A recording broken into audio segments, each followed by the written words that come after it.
Hey everyone, today we'll be taking a look at the Fractal Design Celsius S36, and we're going to go ahead and install it in my InWin 303 case. Before we install it, let's take a look at the outside of the box and see what features this 360mm all-in-one cooler has. One of the most important features nowadays is having Ryzen compatibility right out of the box. This unit also comes with a 5-year warranty. However, if you decide to expand the loop, it will void the warranty.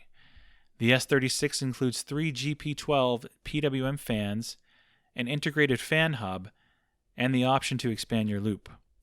One thing I will mention is the G1/4 fittings are only removable on the radiator side, as the ones located on the pump housing are faux. Also, if I was to expand the loop, I would be stuck with the tubing that came with the unit and probably have a tough time matching up the tubing when adding more radiators or a GPU block. Alright, let's take a quick look inside the box. First up is the owner's manual and installation instructions. Next up is the GP12 PWM fans. These are white fans and comes with 3 of them. I won't actually be using these fans. I'll be using my Corsair SP120 Quiet Edition 120mm fans. And here's the installation hardware for pretty much all current Intel and AMD sockets. Now on to the Big Daddy 360 radiator. It's made of aluminum, measures 403mm in length, 123mm in width, and it is 30mm thick. And here's a closer look at the integrated fan hub.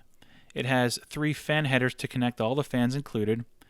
It also appears that one of the pins is bent. Odd.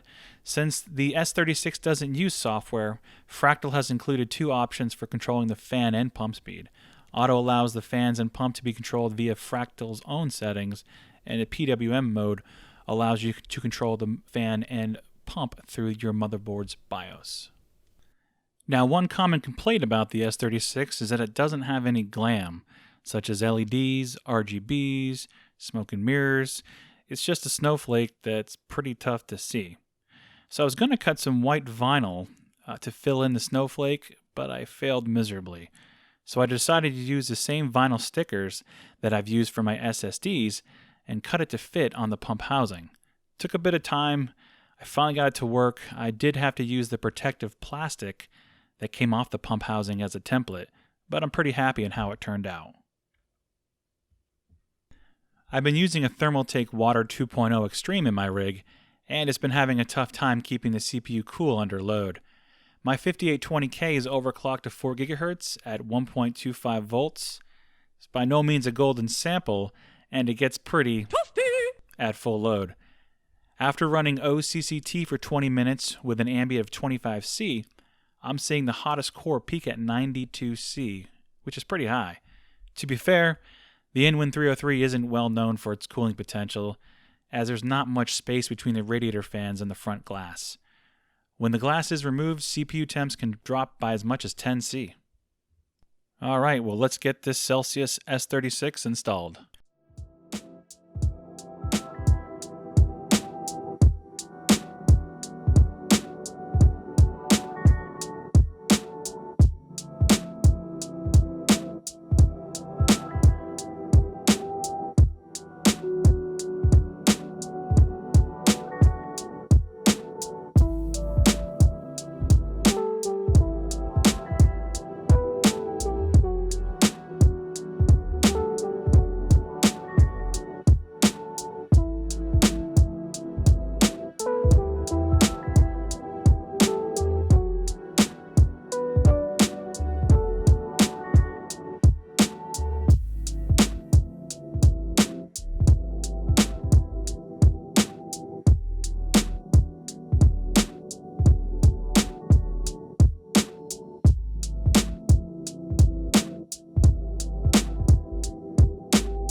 Alright, well there we go.